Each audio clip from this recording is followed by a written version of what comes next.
There's something about the wilderness that makes the world feel older, wilder, untouched. Maybe that's why so many things vanish out there, people, logic, time itself. Tonight we're going deep into forests, where the trail disappears into canyons that whisper back when you speak, and into the memories of people who made it out, but were never quite the same. These are 7 real wilderness horror stories told exactly as they were remembered. Some of them were never reported, others were almost forgotten. So turn off the lights, grab your headphones, and whatever you do, don't follow the sound if it calls your name. This is High Scary Stories. Let's begin. Story 1. The Vanishing Campfire. Back in the summer of 2022, my friend Caleb and I decided to take a weekend camping trip to the Shasta Trinity National Forest in Northern California. It had been years since we'd gone on any real outdoor trip together, and even longer since we'd set foot anywhere near that forest. The last time had been in 2017, a few months before everything changed. Back then it was the 3 of us, me, Caleb, and our best friend Mason.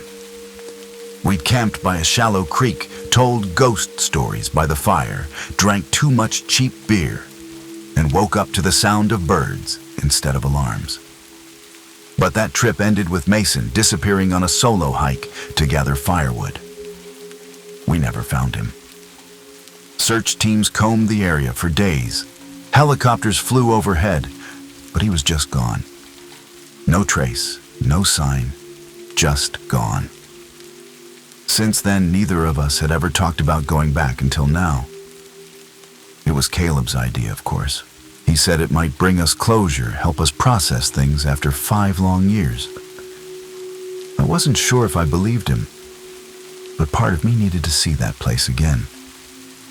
To prove to myself, it was just a forest, not some haunted memory. So we loaded up Caleb's Subaru packed light and headed north from Sacramento. As we passed the sign welcoming us into Shasta County, I felt something shift inside me. Like I was crossing back into a story I never meant to finish. Caleb said nothing. He just kept driving, eyes locked on the road, as the trees began to thicken around us. We arrived at the campsite just before sunset. The trailhead was overgrown, almost like nature had been trying to forget it existed. I remembered the path being clearer, wider, but maybe memory plays tricks when you're trying to forget something. The air smelled of pine and smoke from distant wildfires, and the dirt under our boots crunched dry from the heat. We didn't talk much as we walked in. Both of us were scanning the trees, probably thinking the same thing, but not daring to say it out loud. After about 40 minutes of hiking, we found the same small clearing by the creek where we'd camped all those years ago.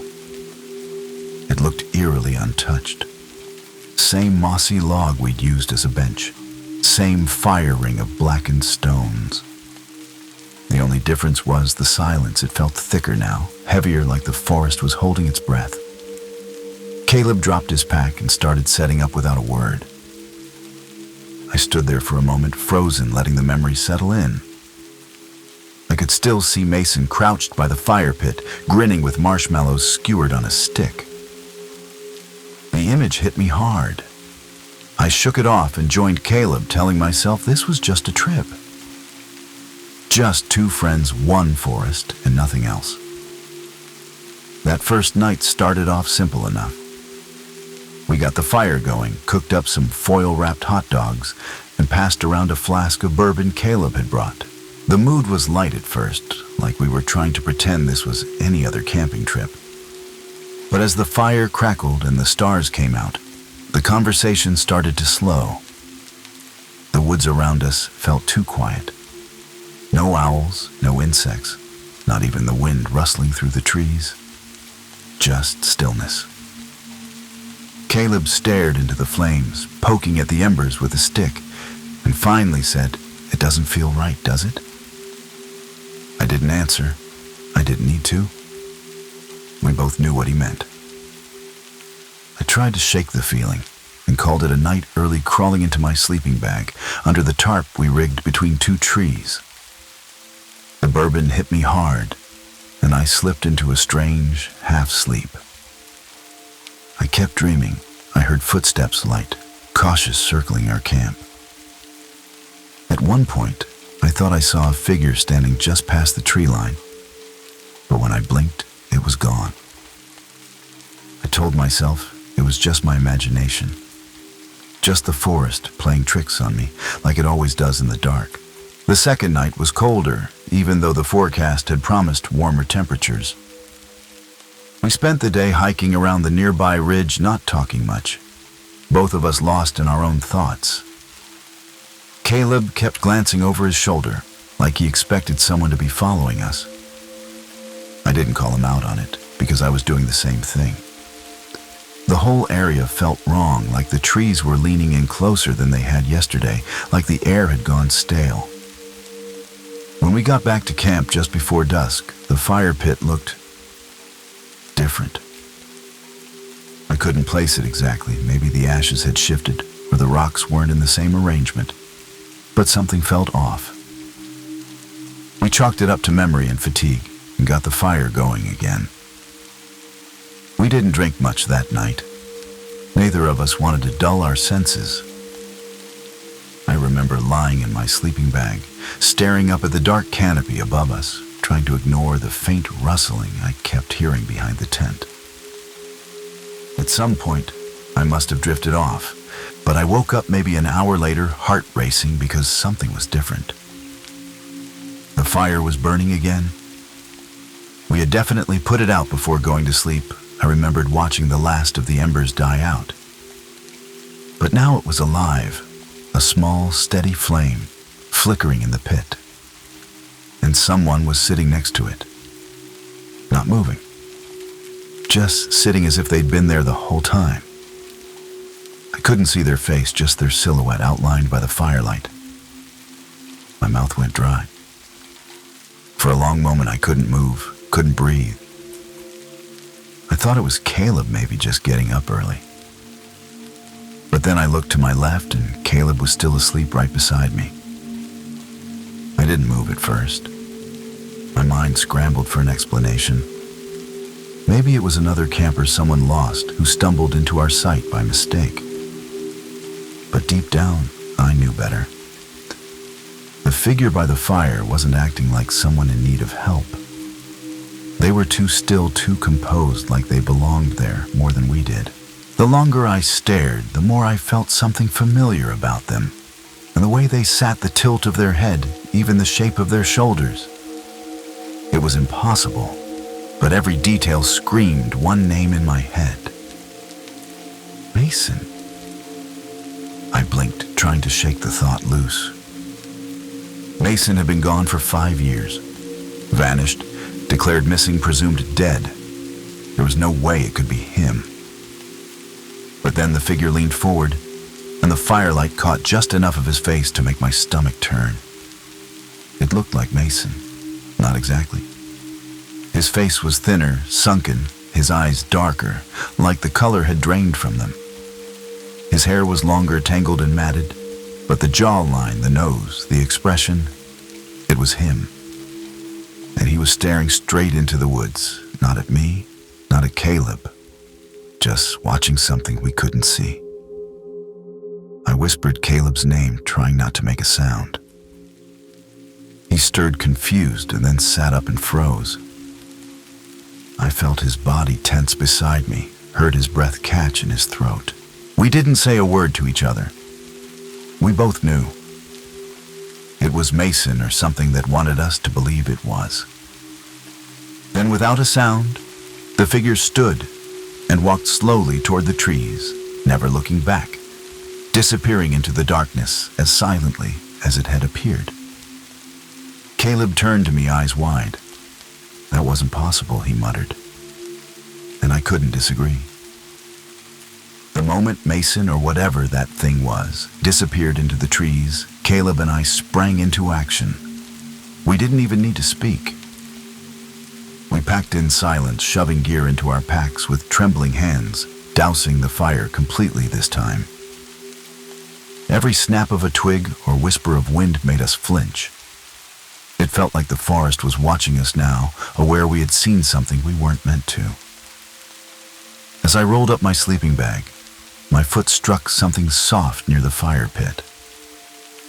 I looked down and saw a small weathered notebook lying half buried in the dirt. My blood ran cold when I opened it. The first few pages were blank, damp and curling at the edges, but the middle was filled with rough handwriting I hadn't seen in years. It was Mason's. The entries were scattered and fragmented, talking about the trees, moving voices in the water, and not being allowed to leave. The final page just said, "It knows you're back." I stuffed it in my pack without showing Caleb. We hit the trail fast, retracing our steps, not stopping until the sun was well above the trees. Neither of us said much on the hike out, but I knew we were both thinking the same thing. Mason might still be out there, or something wearing his face. Story 2. What the Fog Left Behind. It was supposed to be a simple weekend hike through the Blue Ridge Mountains, just me, my wife Dana, and our 9-year-old daughter Lily. We'd been trying to spend more time offline, away from the noise of work and school, and the Appalachians seemed like the perfect escape. We picked a scenic trail outside Clayton, Georgia, one that looped around a mountain ridge with plenty of clearings for campfires and stargazing. The forecast called for cool, dry air all weekend, so we packed light, just our tent, some dehydrated meals, and a small propane stove. We set off early Saturday morning, parking the car at the trailhead, just as the sun began to rise. The trail was quiet, the trees a blend of late summer green and early autumn gold. Lily skipped ahead collecting leaves and pointing out squirrels, while Dana and I took our time breathing in the stillness. After about 4 miles, we stopped at a clearing that overlooked the valley below. It felt untouched, sacred in a way. We pitched our tent, ate lunch, and spent the evening telling stories by the fire. That night, the stars were so bright, they didn't seem real. We went to bed smiling, unaware that by morning, the entire forest would be swallowed in fog and something else would be watching from within it. I woke up to silence.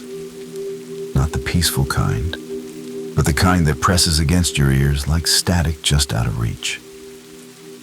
I sat up slowly, expecting to see the morning sun filtering through the trees, but instead, everything outside the tent was gray. A thick, unmoving fog had rolled in overnight, blanketing the forest in an eerie stillness. I unzipped the tent and stepped out. Visibility was no more than 10 feet in any direction. The trees looked like faded shadows, tall and wavering in the mist.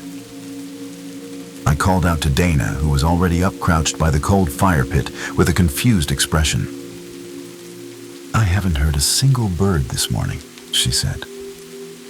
She was right. No chirping, no wind, no leaves, rustling, just the dense humming quiet of the fog. Lily poked her head out of the tent behind me and frowned. "Where did everything go?" she asked. We decided to pack up early, hoping the fog would lift once we got moving. But within 20 minutes of hiking, we realized the trail markers had vanished.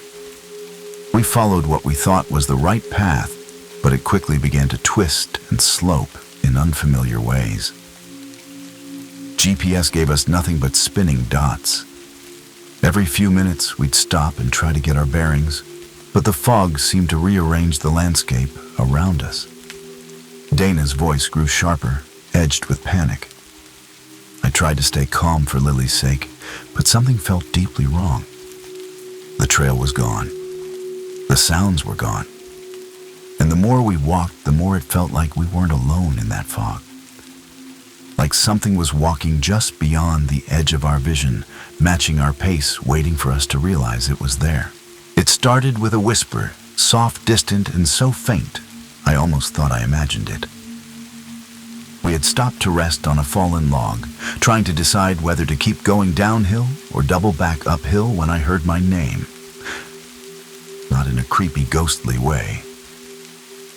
It sounded exactly like Dana's voice, calling from somewhere deeper in the fog. But Dana was sitting right next to me. I froze. My first instinct was to dismiss it. Maybe the fog was playing tricks on my ears. But then Dana looked up pale and tense. "Did you hear that?" she asked. Before I could answer, Lily suddenly stood and turned toward the trees. "Mom," she said, confused, "why are you over there?" My stomach dropped. Dana grabbed Lily's hand and pulled her close. "I'm right here, baby," she said quickly. But Lily shook her head. "No, I just saw you. You were waving at me from over there." We stared into the fog, but there was nothing, no shapes, no figures, just that endless pale curtain. Another voice drifted in, this time sounding like me. It called out Dana's name from somewhere far to the left. She clenched my arm, eyes wide. "That was you," she whispered. "It sounded just like you." A chill crawled down my spine. More voices followed ours again and again, calling out in slightly off tones, from slightly wrong angles, always just out of sight. Sometimes they laughed, sometimes they cried, but none of them ever answered back. We were surrounded by echoes of ourselves, and none of them belonged to us. We didn't say a word. We just stood and started walking faster now, hearts pounding. Whatever was in the fog, it wasn't just mimicking, it was hunting. We kept moving, barely speaking, only stopping when absolutely necessary. The fog felt thicker now, almost physical, like we were walking through water. Every few minutes, a new voice called out, sometimes mine, sometimes Dana's.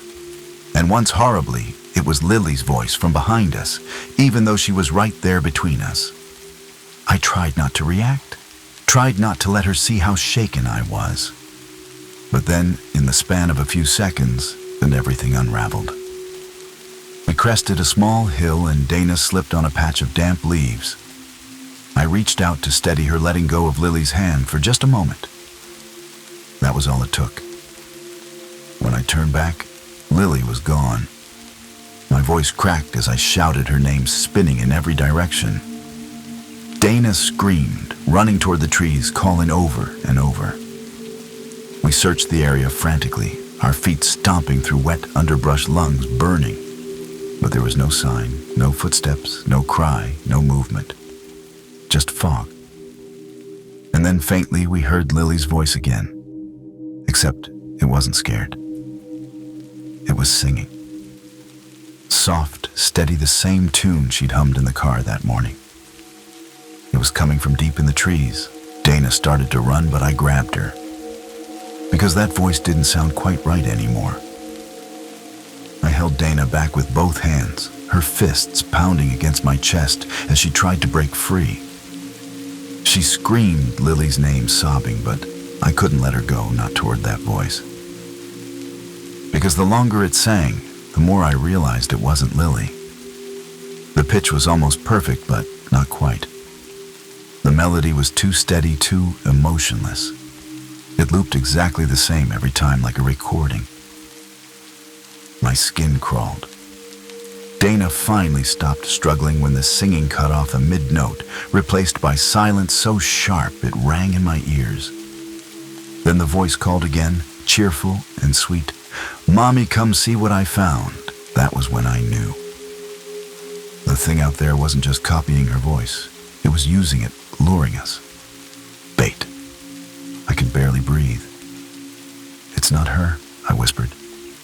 "Dinah, it's not her." She stared at me like I just slapped her. But something in her eyes changed. She knew I was right. We stood there paralyzed until we heard leaves crunching just beyond the fog wall, slow, careful steps moving around us. Then another voice joined in. This time mine whispering, "This way. She's waiting." We backed away together, hearts racing, trying not to make a sound. We weren't just lost anymore. We were being hunted, and it knew exactly how to pull us apart. We moved quietly, holding hands so tightly our knuckles turned white. I didn't know where we were going, only that we had to keep moving away from the voices, away from whatever had taken Lily. Every few minutes, one of them would call out again, using her voice or mine, or Dana's, always sweet, always patient. We ignored them. Eventually, we stumbled onto a dried-out creek bed I vaguely remembered crossing the day before. It was the first solid landmark we'd seen in hours. We followed it blindly, tripping over rocks and roots until the fog began to thin. I didn't believe it at first, but then I saw sunlight breaking through the trees. The forest came back into focus, birds singing, wind, rustling colors returning. We burst out of the fog like drowning people gasping for air. But Lily was gone. And behind us, just before the fog swallowed itself again, I swear I heard her voice whisper one last time. Daddy, we never found her. Search teams came and went, but the fog never returned. No footprints, no clothing, nothing. Just silence. Dana and I still hike sometimes, though never there.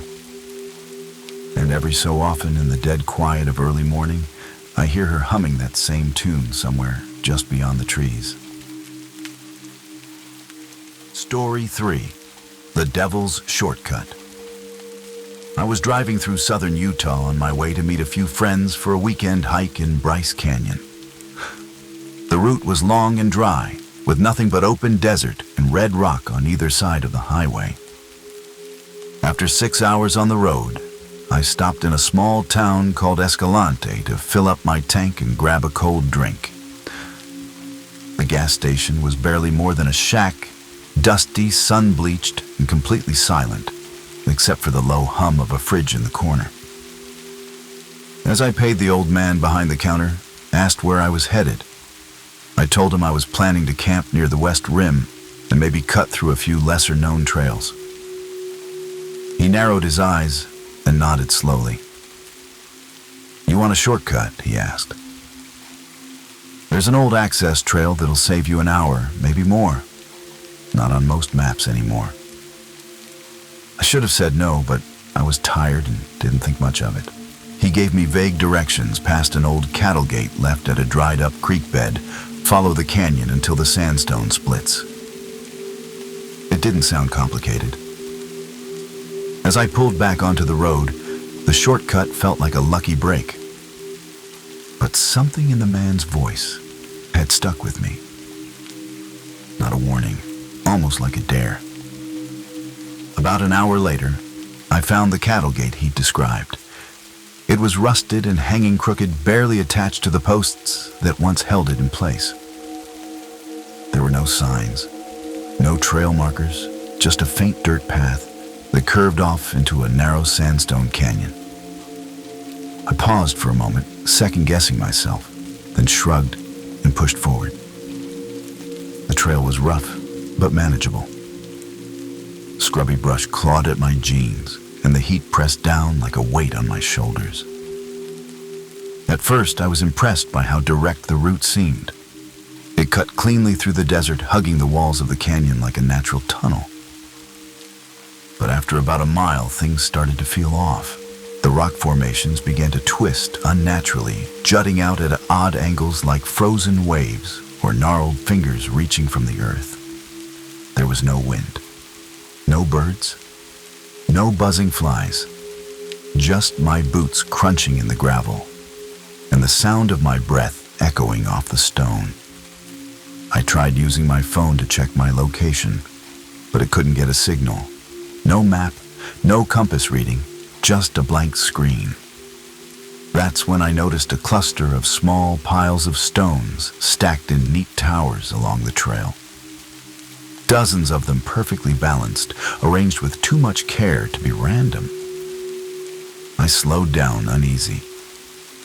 Someone had been here recently, but the place felt long abandoned, like whatever had passed through had never really left.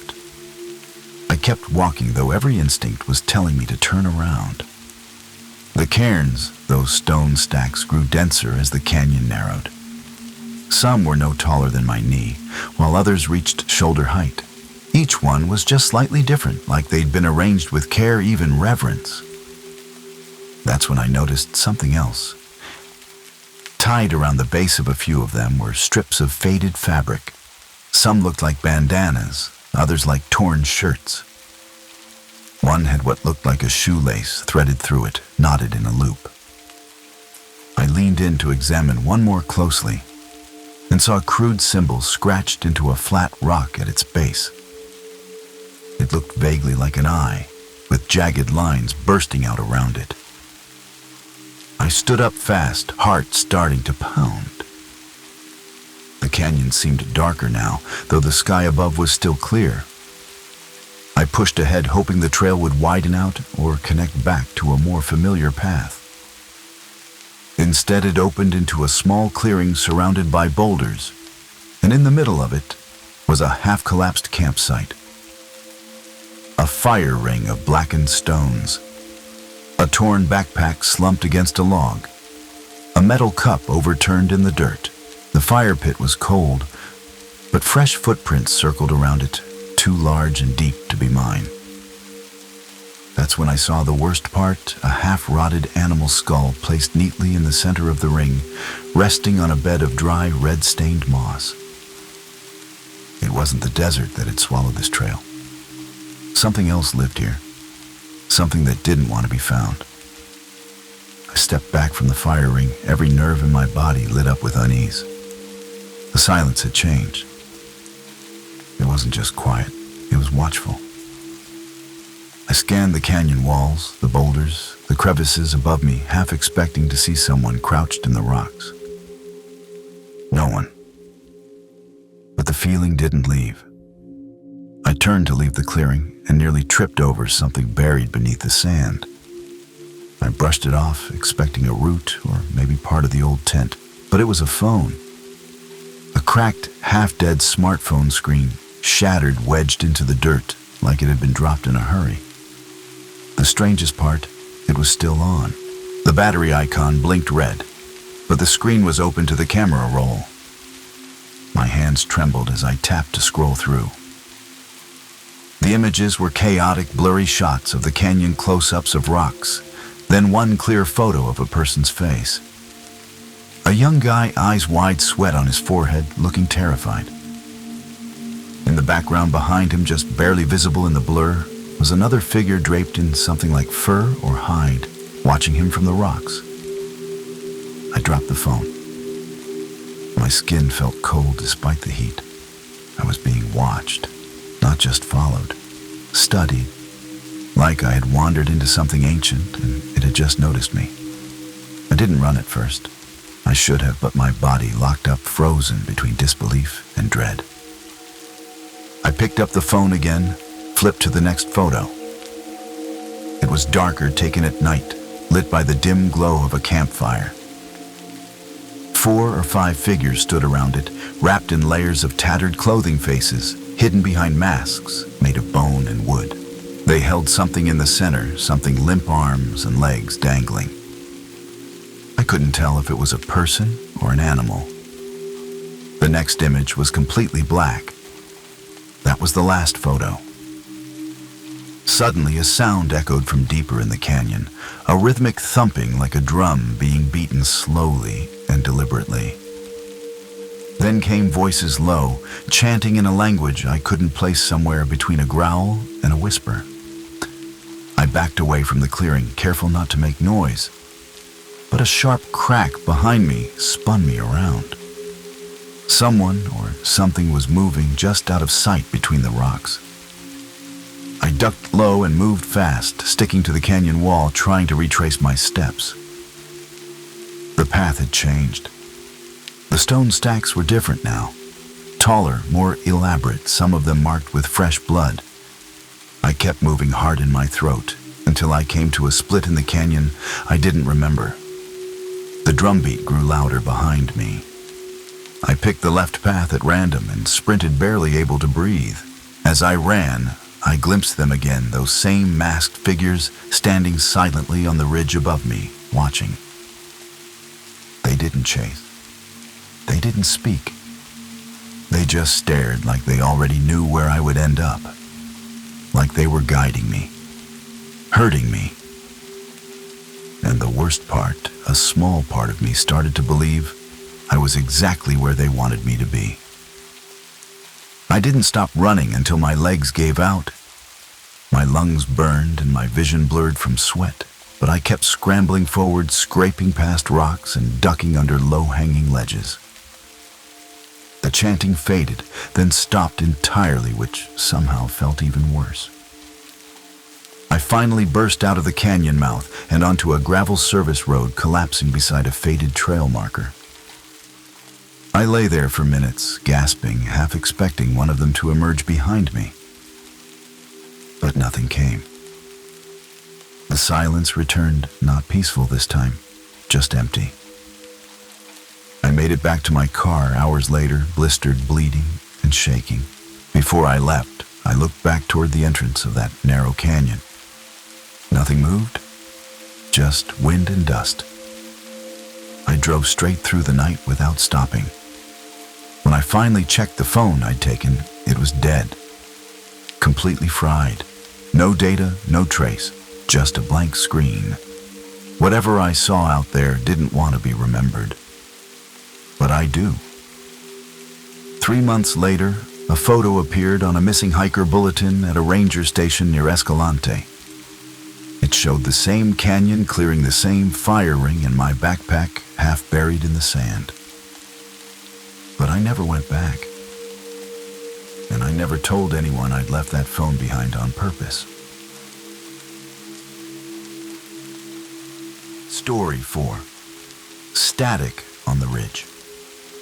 It was the second week of October when 3 of us, me, my cousin Dave, and his old college buddy Eric, set out for a hunting trip in the Absaroka Beartooth Wilderness in Montana. We'd been planning it for months, hoping to catch the last stretch of mild weather before snow locked down the higher elevations. None of us were expert hunters, really, but we liked the challenge, the quiet, and the feeling of being miles away from everything. This trip was different, though. We decided to split up during the day to cover more ground, which meant we needed a way to stay in contact. Eric brought along a set of long-range radios, cheap military surplus, but supposedly good for up to 20 miles with clear elevation. We tested them at base camp the night before heading out laughing like kids as we clicked back and forth with ridiculous code names. I was Eagle 2. Dave picked Rattlesnake.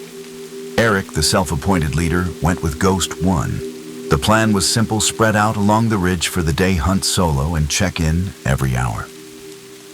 If anyone got a kill, the others would converge. We were excited, confident, even a little cocky. The radios made us feel safe, like we had a lifeline in the middle of nowhere.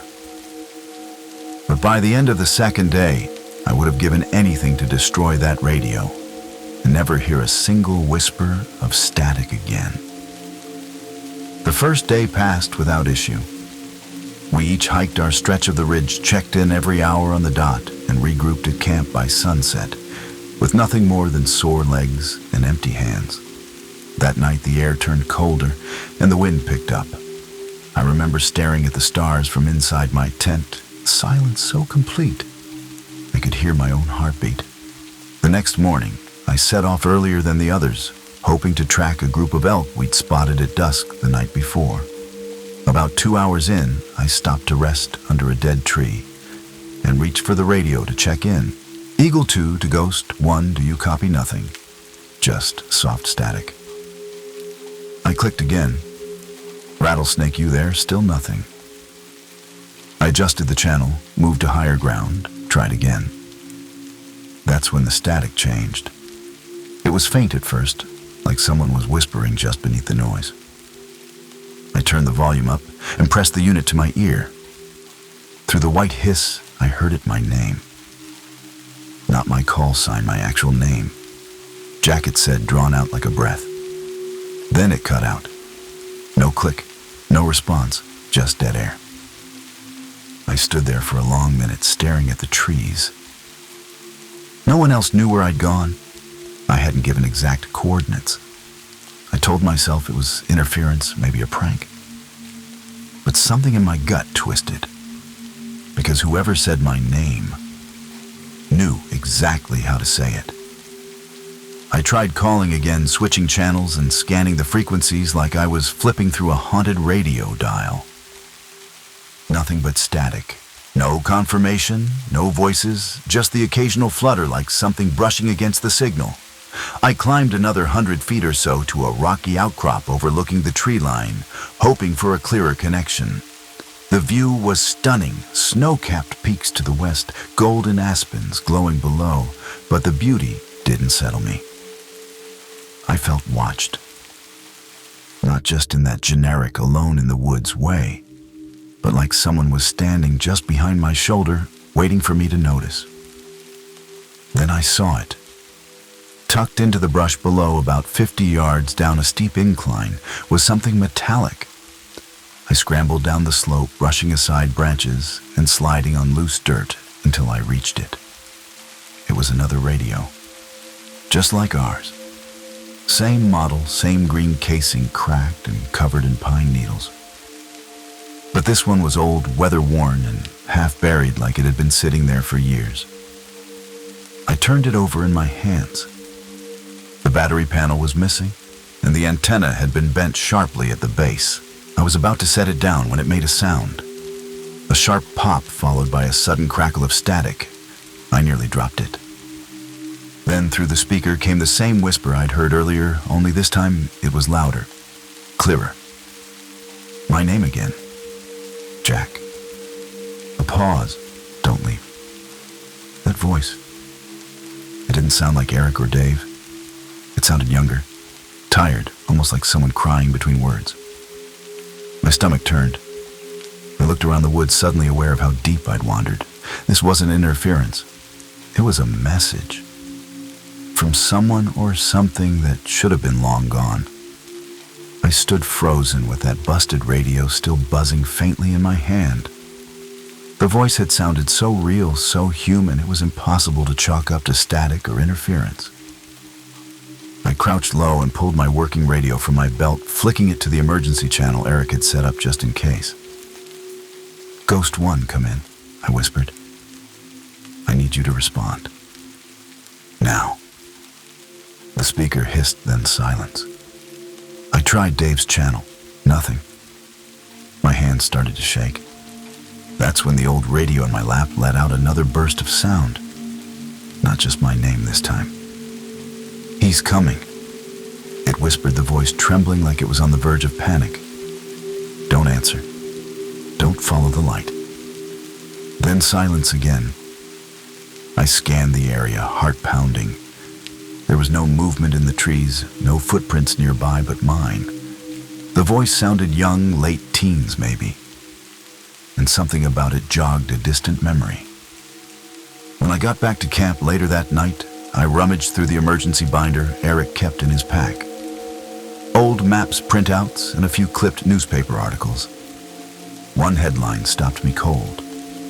"Missing hiker still unfound. Last radio contact in Beartooth Ridge." The photo was blurry, but the name was clear. Aaron Kessler, 17. Vanished 4 years ago. No gear ever recovered. No signal except for one strange radio transmission logged by search crews. "Don't answer.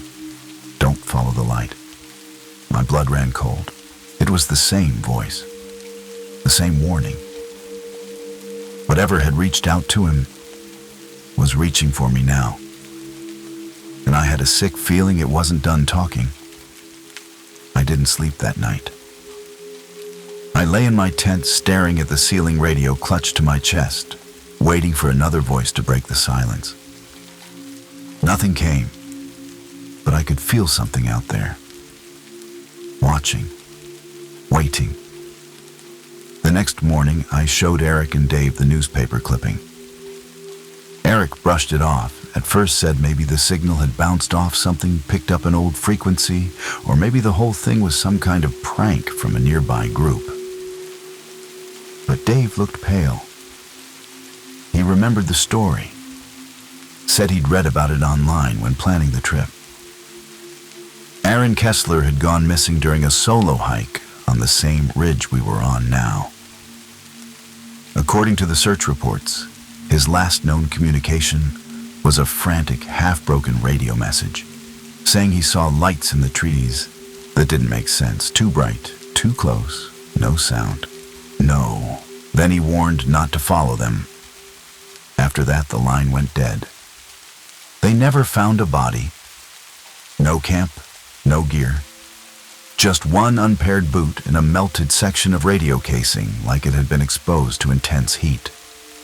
The official story chalked it up to exposure, disorientation, maybe even a fall. But that radio, that message, they were too specific to ignore. Eric still wasn't convinced, but I could see something change in his face. We all agreed to stick closer that day, no more splitting up. But deep down, I knew it was already too late. The ridge remembered Aaron, and now it remembered me. We left the ridge the next morning. None of us said it, but we all felt the shift, the way the woods had gone too quiet, the air too still. Every few hours, my radio would crackle just once, like a breath being drawn. We tried to convince ourselves it was elevation or wind, but we kept glancing over our shoulders.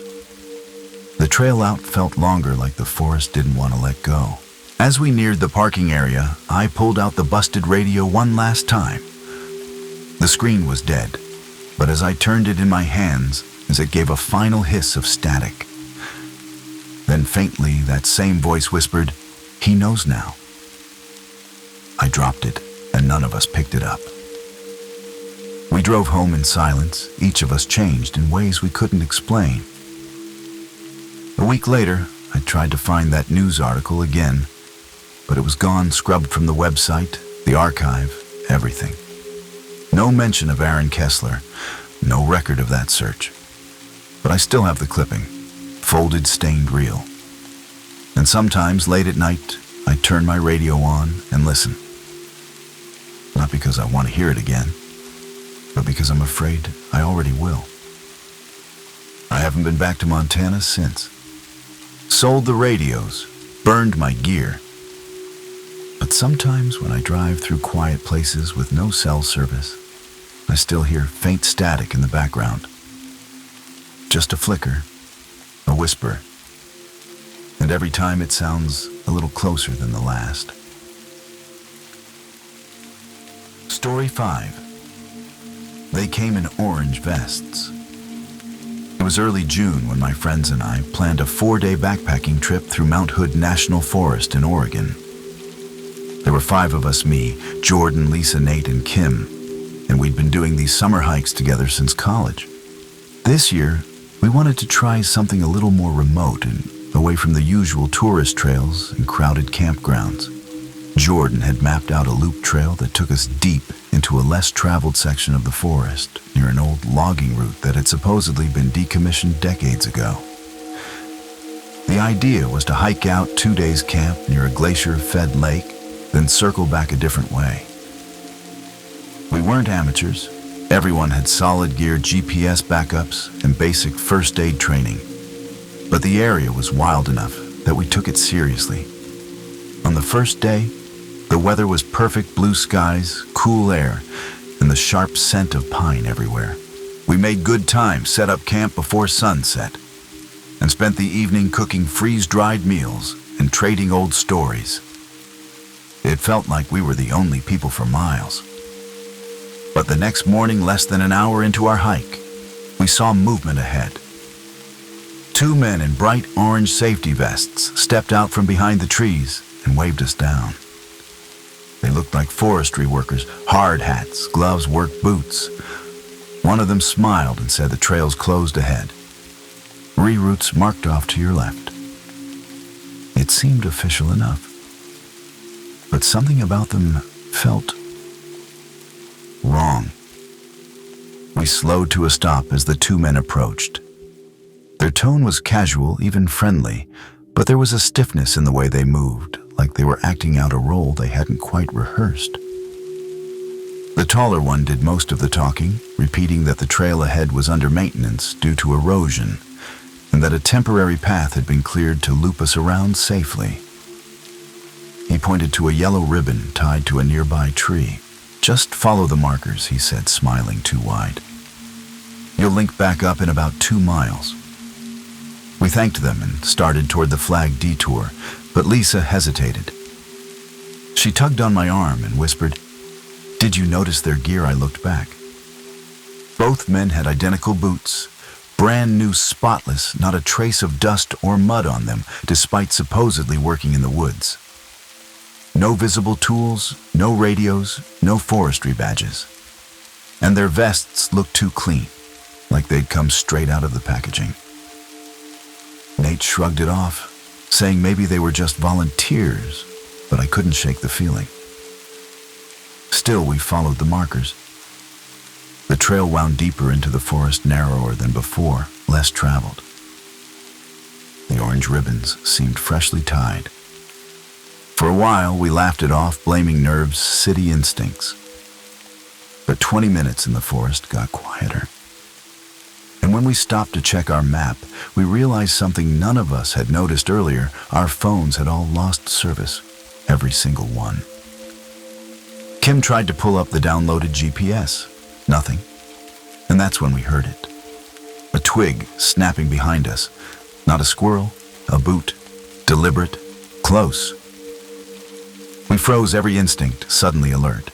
Nate turned around and called out, "Hello," but the forest gave nothing back. Just stillness. No breeze, no birds, no reply. We waited a moment longer before continuing. Now walking a little faster, our conversation gone quiet. I kept glancing over my shoulder, half expecting to see one of those orange vests appear between the trees. After a few minutes, Lisa pulled out her compass, an old-school one she always carried just in case, and frowned. "The trail's leading west," she muttered, tapping the dial. "It should have curved north by now." We stopped and double-checked the map. She was right. The detour wasn't rejoining the loop. It was veering away deeper into the forest. That was when Kim spoke up. "I took a picture of those guys," she said suddenly. She pulled out her phone, scrolled through her camera roll, then stopped. "What the hell?" she whispered. She turned the screen toward us. In the photo, the 2 men were facing the camera. Same outfits, same expressions, but their faces were wrong. Blurred. Not like motion blur, like their features had been wiped away, smudged digitally. Both of them. We all stared at it in silence. "Glitch," Nate said weakly. "Maybe. Lighting." But no one believed that. Jordan cursed and suggested we backtrack, but when we turned around, the orange ribbons that had marked our path were gone. Every single one. Lisa spun slowly in a circle. "This path didn't split," she said. "It was one trail and one out." And then I saw it just beyond the tree line, maybe 30 yards back. A flash of orange. Just standing there. Watching. Not moving. No face. No one spoke. We all saw it, the figure in the orange vest, half obscured by trees, motionless.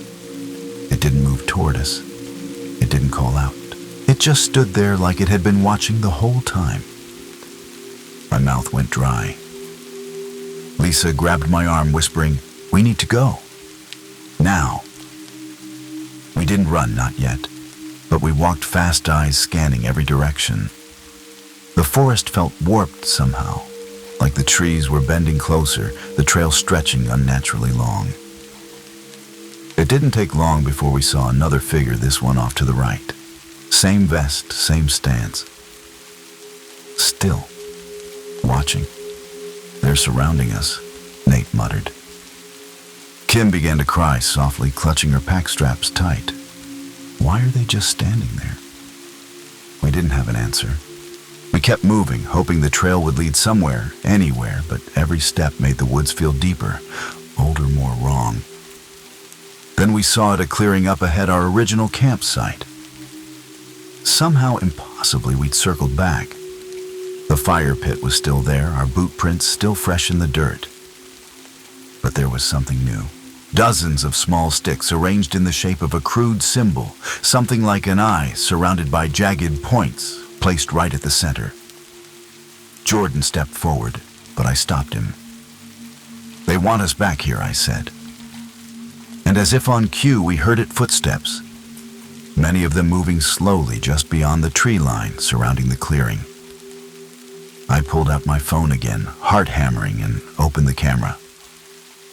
Through the lens I saw them, half a dozen figures in orange vests, all standing still, all watching. Their faces still blank, still wrong. Jordan cursed under his breath and reached into his pack, pulling out the emergency flare gun we always carried, but never thought we'd use. "Back away slowly," he said, eyes locked on the tree line. The rest of us moved behind him, barely breathing, as the figures began to step forward, slow, deliberate, like they weren't in a hurry. One of them tilted its head slightly, and even that movement felt unnatural, like it had studied how people behave, but never quite got it right. "What do you want?" Nate shouted, but there was no answer. Just more steps. Closer. Lisa tripped over the fire pit, landing hard, and before I could reach her, one of the figures broke from the group and sprinted forward. That was the first time we saw them move fast, and it was horrifying. No hesitation, no stumble. Just a direct, silent lunge. Jordan fired.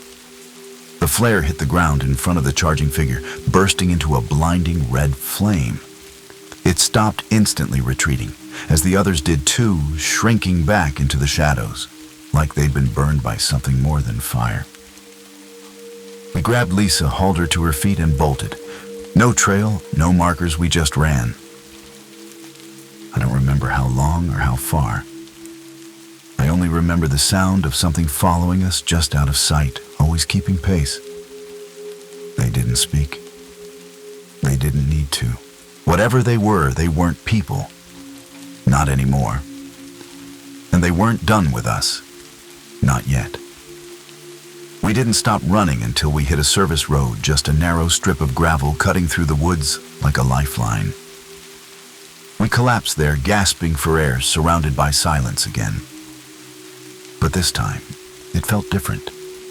Not safe. Just paused. Jordan checked his GPS again. It finally had a signal. We were nearly 5 miles east of where we were supposed to be. There was no way we could have looped that far without noticing. Nate muttered something about being drugged, but none of us remembered blacking out. No one felt sick. No one lost time. Kim scrolled through her phone and found the photo again. And this time the figures were gone. Just the trail. Empty. The background had changed too. Trees in different positions. No yellow ribbon. "They control what we see," Lisa said quietly. Or maybe they control what we think we saw. We stared at her, but none of us could argue. It made too much sense. The forest hadn't just tricked us. It had rearranged itself around us, like it wanted us lost. And those figures, they weren't chasing us. They were guiding us slowly, purposefully, towards something. A place. A moment. We didn't escape. We were released, but only because they let us go. This time, we never reported it. What could we say that we were stalked by faceless men in clean orange vests who bent the forest around us? No one would believe it. But sometimes when I hike alone, I spot a ribbon fluttering where it shouldn't be. And I never ever follow it. Story 6. The Lost Boy and the Nightcallers. It happened during the fall of 1993, in a quiet wooded town on the edge of the Ozarks, the kind of place where neighbors waved from porches and kids rode bikes until dusk. I was 10 years old when Joshua Miller disappeared. He lived 2 doors down, freckle-faced, always barefoot, with a laugh that carried down the street. One afternoon, he went into the woods behind his house with his dog Max and never came back. They found Max 2 days later, whimpering at the edge of the trees, but there was no trace of Joshua. Not a footprint, not a shred of clothing. Just silence. For weeks, the town was in an uproar. Search parties combed the woods. Helicopters scanned the tree line. Flyers were stapled to every light pole. But by Halloween, the posters had faded, and Joshua's name became something people only whispered. Some said he was taken. Others said he ran away. But I remember the night before, he vanished. We were sitting on my porch trading ghost stories when he told me about the voices, how sometimes at night he'd hear whispering from the woods calling his name in a way that didn't sound quite human. He called them the Nightcallers. I thought he was joking, but I never laughed. 10 years passed. I moved away, went to college, tried to forget about what happened to Joshua. But every time I visited home, I'd glance at the woods behind his house, half expecting to see him walk out barefoot and smiling like nothing had ever happened. He never did. Then in the fall of 2003, I came back to help my mom move. She was downsizing after my dad passed, and I spent the week sorting boxes in the attic. One night just after sunset, I stepped outside for air and saw movement by the tree line. At first, I thought it was a deer, but then I heard a soft voice calling out from the woods. Danny. My blood ran cold. That was my name. No one had called me that since I was a kid. I stepped toward the trees, squinting. And there he was. A boy, maybe 10 years old, standing just beyond the edge of the light. Shirtless, pale, freckles. My stomach turned. He looked exactly like Joshua had the day he disappeared, but untouched by time. I called his name, and he smiled.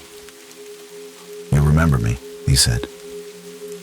Then he turned and walked back into the woods. I didn't follow. I couldn't move. My legs wouldn't let me. Because as he disappeared into the dark, I saw something else, shadows moving in the trees around him, tall and thin, walking silently beside him like guardians. Or jailers. The Nightcallers were real, and they hadn't let him go. The next morning, I returned to the spot where I'd seen him. The woods were quiet, the air unnaturally still. I stood at the edge for a long time before stepping in, following the faint path Joshua had taken the night before. Every branch I pushed aside felt like crossing a line I wasn't supposed to. After about 15 minutes of hiking, I found something half buried beneath the leaves, a small rusted flashlight. I recognized it immediately. Joshua's. He'd had it with him the day he vanished. I picked it up with shaking hands, wiped the dirt from the cracked plastic. That's when I heard it again. "Danny." The voice drifted in like mist, gentle, familiar wrong. I turned and saw him again, maybe 30 feet away. Same wide eyes, same barefoot stance. "You can come with me," he said softly. "It's not bad. Not if you don't fight it." Behind him, the trees shifted. Not in the wind, there was none, but in shape. Figures. Slender, unnaturally tall. Their faces were hollow, like carved wood mouths, open but unmoving. I took a step forward. So did they. Joshua didn't blink. "They don't like loud sounds," he whispered. "But they always come back." Then he turned again, walking deeper into the woods. I ran. I didn't stop running until I reached the backyard, lungs burning, heart trying to punch through my chest.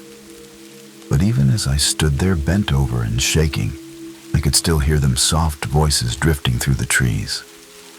Not shouts, not words. Just murmurs like dozens of people whispering in perfect unison just out of range. That night I couldn't sleep. Every few minutes I'd swear I heard my name again, said softly from the shadows beyond the window. "Danny." always the same tone, inviting, never threatening. But that made it worse. Like they weren't hunting me. Like they were waiting. Around midnight, I turned on the flashlight I'd found in the woods. The beam flickered weakly, then steadied. I expected the batteries to be long dead, but it glowed strong. Inside the handle, I found something that made my skin crawl. Scratched into the plastic barely visible were 3 words in shaky, childlike handwriting. They took time. I didn't sleep at all after that. Every hour, the whispers grew clearer.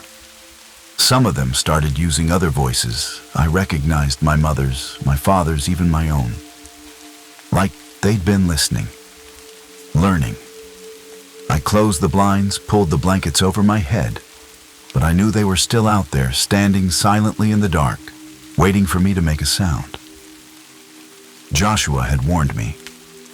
They didn't like loud noises, but the real danger came when you listened too closely. Because once you understood them, they never stopped talking. By sunrise, I was done pretending I could handle it. The whispers hadn't stopped all night. They faded during the daylight, but never fully disappeared, always humming just beneath the wind, like a hidden frequency only I could hear. I packed my things in record time, ignoring the attic, the half-sealed boxes, everything. My mom could finish without me. I needed to leave. As I loaded the car, I glanced once more at the woods. For a split second, I saw him again. Joshua, standing at the edge of the trees. This time he didn't smile. He just stared, his expression blank, almost sad. The tall figure stood behind him in a half circle, unmoving. I got in the car, started the engine, and drove without looking back. But as I crossed the edge of town, the radio came alive with a crackle of static. No music, just that same soft voice layered beneath the hiss. "You'll be back." It wasn't a threat. It was a promise. I turned the radio off and kept driving. Still, the longer I was on the road, the more I realized something terrifying. The farther I got from the woods, the quieter everything became.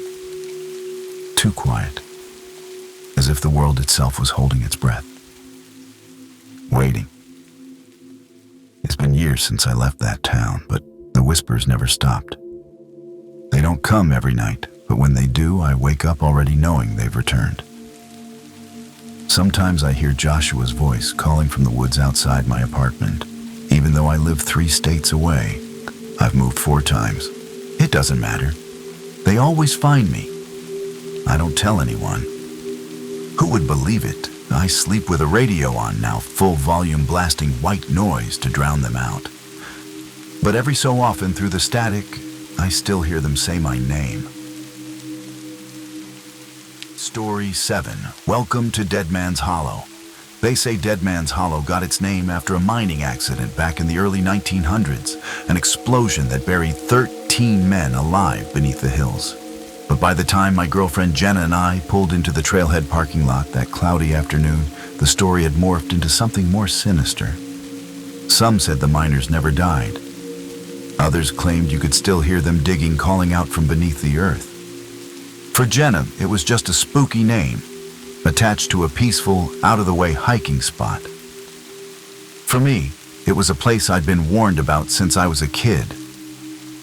Locals didn't camp in the hollow. They passed it on the map like it was a blacked-out zone. But Jenna had read about it in some Hidden Gems hiking blog and wanted to photograph the abandoned mine entrances before sunset. I agreed mostly because I didn't want to sound superstitious. The trail looked calm enough, overgrown in places, but walkable. We signed in at the faded wooden trail register, the last names written over 2 weeks ago. As we headed in, the air shifted. It wasn't the temperature, it was the feeling. Like the trees were holding their breath. Like the earth itself didn't want us there. I told myself it was just nerves. But that was before the sun started to disappear. before the hollow woke up. The trail twisted deeper into the woods, narrowing as the canopy thickened above us. Birds had stopped chirping somewhere along the way, and all we could hear was the crunch of our boots and the occasional snap of twigs underfoot. After about an hour, we reached what the blog had described as the ghost town, and the remains of an old mining settlement hidden along the hillside. Time had nearly erased it. Half-rotted wooden foundations, rusted tools tangled in vines, and what looked like the collapsed frame of a blacksmith shop. Jenna was ecstatic, snapping photos from every angle, calling it beautiful decay. I kept my distance, feeling something I couldn't quite explain. Not fear, not yet. Just a pressure. Like we were being watched from behind cracked windows and shadows that no longer had walls to hide them. Near the center of the clearing, we found what looked like an old well choked with leaves and moss. Jenna leaned over to take a picture, but I stopped her. There were markings on the stone rim, rough scratched symbols that didn't look like letters. Circles with slashes through them, stacked in threes. She took a step back. "Maybe it's just old mining code," she said, her voice suddenly quieter. I didn't respond, because I was staring at a piece of weathered wood nailed to a nearby tree. Faded black paint. One word. "Leave, Jenna," I said. "We shouldn't be here." She looked at me like I was being dramatic, but I couldn't shake the feeling that something had remembered we were here and was deciding what to do about it. We didn't leave. Not right away. Jenna brushed off the sign, chalking it up to vandalism or some local trying to keep hikers out. Probably just some weirdos trying to scare people, she said, though. Her voice lacked conviction. I wanted to believe that too. But the deeper we wandered through the ruins, the more wrong everything felt. It wasn't just abandoned. It felt held in place, like time had stopped mid-breath. Then we saw him. Just past the broken frame of an old bunkhouse, maybe 30 yards into the tree line, a man stood perfectly still. He wore a long, stained coat and what looked like miner's gear, old and faded. At first, I thought he was a statue. Then he moved, just slightly, tilting his head like a bird who'd just heard something interesting. Jenna stepped forward before I could stop her and called out, "Hello, are you with the Park Service?" The man didn't answer. He raised a hand slowly and pointed back toward the trail we came from. That's when I noticed his eyes. Black, not empty, not shadowed, just wrong.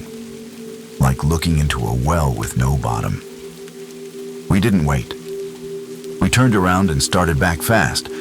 I didn't look to see if he followed. I didn't want to know. But as we passed the old well again, I heard something that stopped me cold. A metallic creak, then a chain rattling deep below the earth. Whatever lived in Deadman's Hollow hadn't been alone, and it hadn't finished watching us. We hiked back the way we came, or at least we tried to. But something was off. The trail didn't look the same. Bends where there hadn't been bends before, the canopy somehow thicker, darker. My watch said we'd only been out for a couple hours, but the sun was already sinking low, casting the forest in long, distorted shadows. Jenna checked her phone for the GPS. No signal. The downloaded maps were blank, like the data had been wiped. "I didn't go this far off trail," she muttered. "This doesn't make sense." The pressure in the air grew heavier, as if we were walking deeper into water with every step. Then we saw the trailhead sign, or at least what looked like it. Same wooden post, same hand-painted lettering. But when we reached it, we realized it wasn't the entrance. It was an exact replica of the one we'd passed hours earlier, down to the missing screw in the upper corner. As if we'd been spun in a circle. "I swear this is the same one," Jenna said. "We're back at the start." But I looked around and felt a chill rise in my spine. The trees were wrong. taller, older, and the trail register nailed to the post. It was blank. No sign-in sheet, no names, just dust and mold and a single dried-up leaf curled in the bottom. Jenna turned pale. "This isn't the same place," she whispered. I didn't have the heart to tell her that the woods weren't just changing around us, they were folding, rewinding. And we were no longer sure what time or place we had returned to. We didn't speak as we ran. Didn't speak. The forest had gone silent again, but not in a peaceful way. It was the kind of silence that pressed against your ears, that made your breath sound too loud, too alive. Every step felt heavier, like the ground was trying to hold us in place. Trees that should have been familiar now looked twisted, leaning slightly inward, as if the hollow itself were closing around us. Jenna clutched my arm, her camera swinging wildly at her side. "There's the ridge," she gasped, pointing ahead. I didn't know if it was real, but we ran toward it anyway. As we crested the small rise, we saw it our car. Sitting just beyond the tree line, right where we'd left it, covered in a fresh layer of dust that hadn't been there before. We didn't question it. We bolted for the doors, jumped in, and slammed the locks. I twisted the key. Nothing. Then a slow crank. The engine coughed and then roared to life. As we sped away, I looked once in the rearview mirror. At the trailhead stood the man in the miner's coat, still pointing toward the woods. And behind him, barely visible between the trees, dozens of black-eyed figures watched in perfect silence, waiting for the next ones to arrive. We never spoke of it again. Jenna deleted every photo without a word. Sometimes I dream of the hollow of the well, the black eyes, the shifting trees. And every time I wake, there's dirt under my nails and the faint scent of coal in the air. Like I never really left. Thank you for venturing into the darkness with us. If these stories sent chills down your spine, don't keep the fear to yourself. Leave a comment, smash that like button, and share this video with someone who dares to listen in the dark. We release terrifying true stories every week, so be sure to subscribe and turn on notifications so you never miss what's lurking in the shadows. This is High Scare Stories, where nightmares don't end when the video does. Until next time, stay safe and stay scared.